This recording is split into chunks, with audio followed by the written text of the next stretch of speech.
There's a moment I return to, often late at night when sleep won't come and the past feels closer than the present. I'm standing in the hallway of my own hotel, just around the corner from room 412, hidden in the shadows near the service elevator. I'm not supposed to be there. Owners don't lurk in hallways. Owners sit in offices and review reports and make decisions from a comfortable distance. They look at numbers, not people. They see occupancy rates, not the hands that change the sheets. But that afternoon, I had been walking through the building. Something I did sometimes, when the numbers on the spreadsheet started to feel like the only reality, when I needed to remind myself that beneath all the metrics were actual walls and floors and people, and I had heard a voice. A voice raised in cruelty, wielded like a weapon against someone who couldn't fight back. What I witnessed in the next few minutes would change how I understood my own life, how I understood wealth and worth, and the invisible people who make our comfort possible. It would send me back through decades of memory, back to a small apartment that smelled of lemon cleaner, back to a woman whose hands were rough from work, but gentle when they touched my face. Come sit with me. I want to tell you about a woman named Esperanza and about the day I finally learned to see. My name is Catherine Ashford, and I built the Monarch Hotel from nothing. That's the story I tell anyway, the version that appears in magazine profiles and business school case studies, the self-made woman.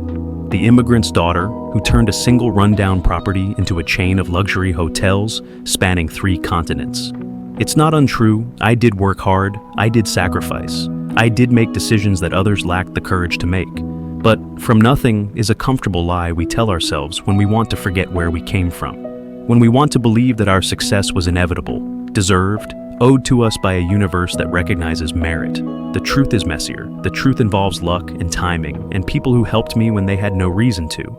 The truth involves a scholarship I received because someone saw potential in a girl from the wrong neighborhood. The truth involves a loan officer who took a chance on a young woman with no collateral and a crazy dream. And most of all, the truth involves my mother, who cleaned houses for wealthy families so I could go to school and pressed clothes with books I didn't have to share, who came home every night with her hands cracked and raw, smelling of other people's laundry, and still found the energy to check my homework and tell me I could be anything I wanted. She worked for families who never learned her name, families who left cash on the counter like she was a machine that ran on money, families who talked about their problems in front of her as if she were deaf, as if the help couldn't possibly understand the complexities of their lives.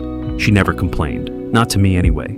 Maybe she complained to God in those late-night prayers I sometimes heard through the thin walls of our apartment. But to me, she only ever showed strength, only ever showed the determination to give me something better. My mother was a maid. I had forgotten that somehow. Or not forgotten. Buried it.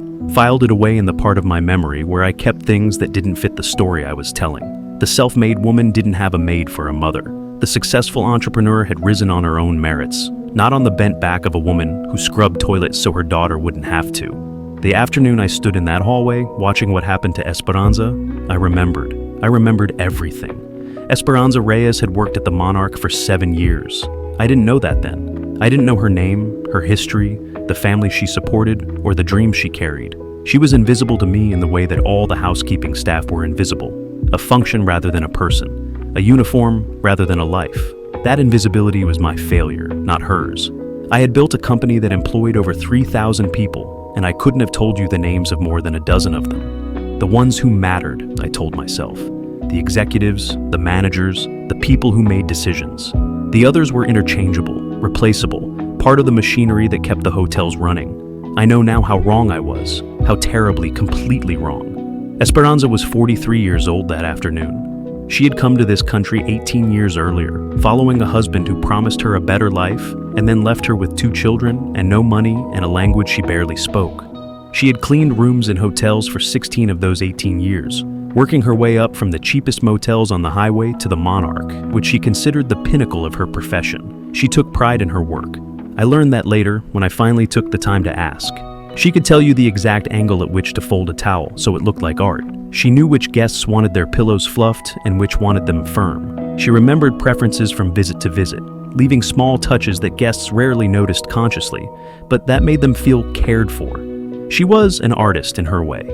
An artist of comfort and cleanliness and the small kindnesses that make a strange room feel like home. But I didn't know any of that. All I knew was that there was a woman in a housekeeping uniform in the hallway and another woman screaming at her. The woman doing the screaming was a guest named Victoria Hartwell. I knew her, in the way that hotel owners know their most important clients. She was old money, East Coast aristocracy, the kind of wealth that came with generations of accumulation and an absolute certainty of superiority. She stayed at the Monarch whenever she was in town, always in the penthouse suite, always with a list of demands that kept the staff scrambling. She was, in the language of the hospitality industry, a high-value guest. Her annual spending at our properties was in the six figures. Her name carried weight. Her satisfaction was a priority. What I didn't know, what I had never bothered to learn, was how she treated the people who served her. I was walking through the fourth floor, taking the long way back to my office, when I heard her voice echoing down the corridor. The kind of voice that expects to be obeyed. "Are you deaf? Are you stupid? I asked you a simple question." I stopped, stepped back into the alcove near the service elevator, out of sight but within earshot. "I'm sorry, ma'am. I don't understand what you..." "Of course you don't understand. You people never understand anything. That's why you're cleaning toilets instead of doing something worthwhile with your lives." My stomach tightened. I should have stepped forward then. Should have made my presence known, intervened, stopped what was happening, but I didn't. I stood frozen in the shadows, watching through the narrow gap between the wall and a decorative plant, telling myself I needed to understand the situation before I acted. The truth was simpler and uglier. I was curious. Curious in the way you're curious about a car accident, unable to look away. Esperanza stood in the hallway with her cart beside her, her hands folded in front of her, her face carefully neutral. She was trying to be invisible, I realized, trying to become so small, so still, that the storm would pass over her. But Victoria Hartwell was not interested in letting her escape. I specifically requested that my room be cleaned by noon. It is now 12:15. Do you have any concept of time? Any understanding of how schedules work? Ma'am, I was cleaning another room. There was a delay because I don't care about your excuses. I don't care about your problems. I care about my room being ready when I want it ready. Victoria stepped closer, and I saw Esperanza flinch almost imperceptibly. Do you know how much I pay to stay here? Do you have any idea? Yes, ma'am. No, you don't. You couldn't possibly. You probably make in a year what I spend in a week. Victoria's voice dripped with contempt. And yet, I have to wait for you. I have to adjust my schedule around your incompetence. Do you understand how absurd that is? Esperanza said nothing. Her eyes were fixed on a point somewhere beyond Victoria's shoulder, her face a mask of patient endurance. I recognized that expression. I had seen it on my mother's face, countless times, when she came home from houses where she had been treated as less than human. Look at me when I'm speaking to you. Esperanza's eyes moved to meet Victoria's. I saw something flicker in them. Anger, maybe, or the desperate effort to suppress it. I apologize for the delay, ma'am. Your room will be ready in 10 minutes. 10 minutes, as if my time means nothing. Victoria turned away, then turned back, as if she had forgotten one more cruelty to deliver. I'm going to have you fired for this. I hope you know that. I'm going to call the manager and have you removed from this hotel before the day is over. She swept down the hallway toward the elevator, leaving Esperanza standing alone with her cart. I watched Esperanza in the silence that followed. She didn't move for a long moment, just stood there, her hands still folded, her face still frozen in that mask of careful neutrality. Then, slowly, her shoulders began to shake. She was crying, silently, invisibly, the tears sliding down her cheeks while her body remained perfectly still. She had learned, I understood, how to cry without making a sound, how to break without anyone seeing. After a minute, she wiped her face with the back of her hand, straightened her uniform, took a breath, and then she pushed her cart toward room 412 and got back to work. The professionalism of it broke something in me, the dignity, the refusal to let the cruelty stop her from doing her job. She had been humiliated, threatened with termination, treated as less than human, and her response was to dry her tears and clean the room. I thought of my mother, coming home exhausted, her dignity assaulted daily by people who saw her as furniture. I thought of how she would still set the table carefully, still ask about my day, still find the strength to be human, even when others had tried to convince her she wasn't. I stepped out of the shadows, but not toward Victoria Hartwell. I walked toward Esperanza. She saw me coming and froze, her hand on the door of room 412. I saw the fear flash across her face. Another authority figure, another threat, another person with the power to hurt her. "Mrs. Ashford," she said. Her voice was steady, but I could see the tension in her shoulders. "I'm sorry, I didn't realize you were..." "I saw what happened," I said. The fear deepened. She thought I was going to fire her, thought I was going to side with the guest, as management always did, as the hierarchy of money demanded. "Please," she said. "Please, I need this job. My daughter is in college. My mother lives with me. I can't." "Esperanza." I said her name gently, reading it from the tag on her uniform. "I'm not here to fire you. I'm here to apologize." She stared at me, uncomprehending. "I apologize for what just happened to you. I apologize that you were treated that way in my hotel. And I apologize that I didn't step in sooner." The mask cracked. I saw confusion, disbelief, the beginnings of tears she was trying desperately to hold back. "I don't understand," she said. "Neither did I, for a long time." I took a breath. "My mother was a maid. Did you know that?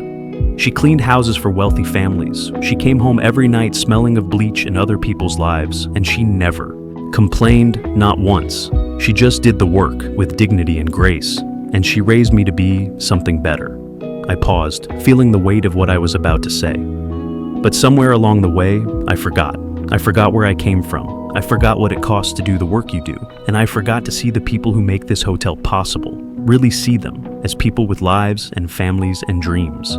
Esperanza's tears were falling freely now, but there was something else in her face too, something that looked almost like hope. "Mrs. Hartwell," she said quietly. "She stays here often? She always—" "I know, I can imagine." I met her eyes. "That ends today. Mrs. Hartwell will be informed that her behavior is unacceptable, and if she chooses to stay with us again, she will treat our staff with respect, or she will find accommodations elsewhere." "But she spends so much money. Money doesn't buy the right to be cruel." I said it firmly, as much to myself as to her. That's a lesson I should have learned a long time ago. I spent the rest of that afternoon in the housekeeping department, not inspecting or evaluating, but listening. I sat with Esperanza and her colleagues in their small break room with its worn furniture and fluorescent lights, and I asked them to tell me about their work, their lives, the things that management never thought to ask about. They were hesitant at first, suspicious.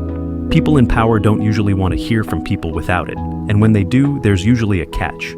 But gradually, as they saw that I was genuinely listening, the stories began to flow. Maria had been at the Monarch for 12 years. She was sending money home to Guatemala, supporting a mother she hadn't seen in a decade. She knew every guest's preferences by heart and took personal satisfaction in exceeding their expectations.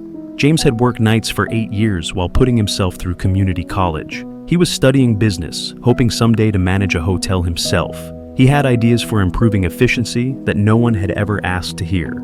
Destiny was 22 and supporting her younger siblings after their parents had died. She worked double shifts whenever she could get them, saving for a future she was determined to build.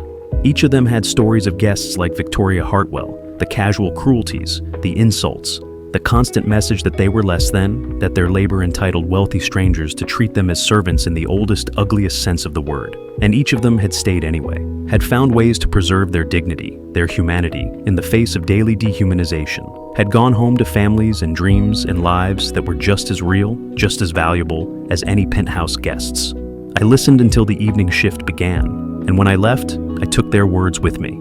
The next morning, I called an all-hands meeting, not just the housekeeping staff, everyone, management, front desk, concierge, maintenance, kitchen, everyone who kept the Monarch running. We gathered in the main ballroom, hundreds of employees filling the space that usually hosted galas and conferences. I stood at the podium and told them what I had witnessed. I told them about Esperanza, about Victoria Hartwell, about the hallway on the 4th floor, and then I told them about my mother. "I built this company," I said, and somewhere along the way, I forgot why. I forgot that a hotel is not a building or a brand or a balance sheet. A hotel is the people who work here, the people who make guests feel welcome, who clean the rooms and cook the meals and solve the problems. Without you, these buildings are just empty spaces. Without you, there is no Monarch. I paused, looking out at the faces before me, some skeptical, some surprised, some cautiously hopeful. "I'm implementing new policies, effective immediately. Any guest who abuses our staff will receive one warning. One. If the behavior continues, they will be asked to leave, regardless of how much they spend or how important they think they are. Your dignity is not for sale. It never was." There was a murmur through the crowd. I saw Esperanza in the back, standing with her colleagues, tears streaming down her face again. But this time, she was smiling. "I'm also launching a review of our compensation and benefit structure.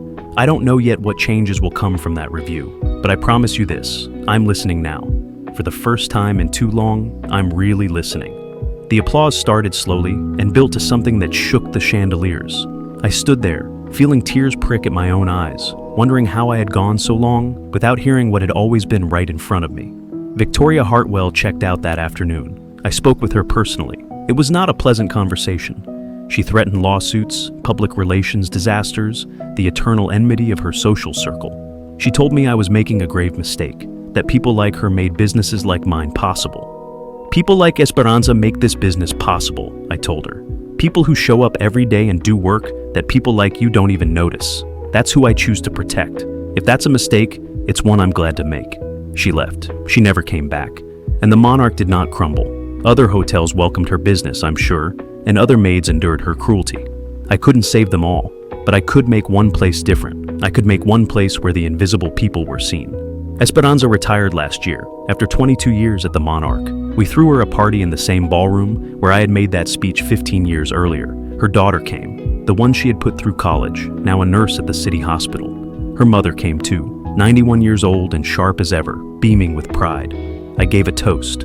I told the room about the day in the hallway, about the silent tears, about the dignity that refused to break, about how a moment of cruelty had taught me more about grace than all my years of success. Esperanza, I said, raising my glass, you probably don't know this, but you saved me. You reminded me who I was supposed to be. You reminded me that the measure of a person, or a company, or a life, is not what we accumulate, but how we treat the people the world tells us don't matter. She cried, of course, we all did. And afterward, we danced, the owner and the maid, who had never really been invisible at all. I visit my mother's grave once a month. She passed away 8 years ago, peacefully, surrounded by family. She lived long enough to see me change the company, to see the new policies take root and spread to all our properties. She lived long enough to tell me she was proud of me, not for the wealth or the success, but for finally understanding what she had tried to teach me all those years ago. Everyone is someone's child, she told me near the end. Everyone deserves to be treated like they matter, because they do. Every single one of them matters. I bring flowers, carnations, her favorites, and I sit on the little bench near her headstone and I tell her about the business, about the staff, about the small victories and ongoing struggles. I tell her about Esperanza's retirement party, about the new training programs, about the managers who are learning to see their employees as people rather than positions. I'm trying, Mama, I say. I'm trying to do it right. The wind moves through the cemetery, rustling the leaves, and sometimes I imagine I can hear her voice in it, telling me she knows, telling me to keep going. The fire is burning low now. Outside, the city is quieting, the sounds of traffic fading into the hush of late evening. I've been thinking about visibility and invisibility, about the people we choose to see and the people we choose to look past, about how easy it is to forget that every person we encounter is living a life as complex and meaningful as our own. We do it without meaning to, most of the time. We're busy, distracted, focused on our own problems. We walk past the person cleaning the floor, and we don't wonder about their name, their family, their dreams. We speak to servers and drivers and janitors in the voice we reserve for functions rather than humans. It's efficient in a way. It protects us from the overwhelming truth that the world is full of people, each one a universe unto themselves. But efficiency has costs, and one of those costs is our own humanity. When we treat others as invisible, we make ourselves smaller. We cut ourselves off from connections that might have enriched us. We forget that the person cleaning the hotel room might have wisdom to offer, that the maid's daughter might one day save lives, that everyone has something to teach us if we're willing to learn. Victoria Hartwell thought she was powerful because she had money. But real power is something else. Real power is the ability to see people as they are, to treat them with dignity regardless of their position, to recognize that worth has nothing to do with wealth. Esperanza had that power. My mother had it. I'm still learning it, still practicing it, still failing at it sometimes, and trying again. If you're listening to this, I don't know who you are, or where you work, or how much power you have. Maybe you're a CEO, maybe you're a maid, maybe you're somewhere in between, just trying to get through the day like everyone else. But wherever you are, I want to offer you this invitation. Tomorrow, see someone. Pick one person you would normally look past, the custodian in your building, the barista at your coffee shop, the colleague whose name you've never learned, and really see them. Ask them something about their life. Listen to the answer. Remember that they are not a function or a uniform or a position on an org chart, but a human being with the same needs and dreams and fears as you. It's such a small thing, such an easy thing, and yet it can change everything. It changed me. I stood in a hallway and watched a woman cry silently because she had learned that her tears would only be used against her. And in that moment, I saw my mother. I saw myself. I saw everything I had forgotten and everything I still had to learn. The world tells us that some people matter and others don't. The world is wrong. Everyone matters. Everyone is someone's child. Everyone deserves to be seen. The fire's almost out now. The embers are glowing orange, the last light of an evening spent remembering. Esperanza sent me a card last month, a photo of her grandchild, her daughter's first baby. A little boy with her eyes, held in arms that had once pushed a housekeeping cart through hallways where cruelty waited around every corner. "Thank you," she wrote, "for seeing me." Those 3 words contain everything, all the healing, all the change, all the distance traveled from that afternoon in the hallway to this quiet moment by the fire. I keep the card on my desk, where I can see it every day. A reminder of what's possible when we choose to look, when we choose to see. Good night, friend. Tomorrow, when you walk through the world, look for the invisible people. They're everywhere, waiting to be seen. And when you find them, treat them the way you would want to be treated, with dignity, with kindness, with the recognition that they are not less than you, but equal, always equal. The fire's out now, but the warmth stays with you. It always does, when you share it with someone else. Sleep well, and tomorrow, see